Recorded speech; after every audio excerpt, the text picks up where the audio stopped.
hijoma protsedurasidan eng asosiy ikkitasiga javob berib o'tib ketaman.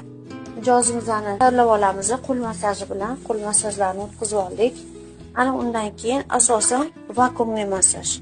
Eng ko'p kelgan savollardan bittasi sahrda mumkinmi hijoma qo'yish? Qandli diabet sahrda 100% qo'yish mumkin.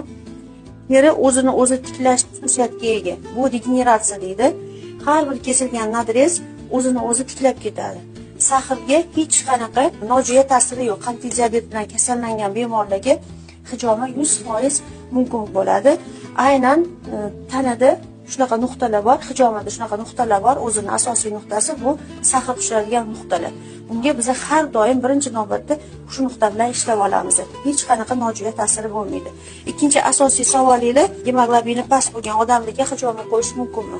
Albatta mumkin, 100% mumkin. Hijomada biz venadan toza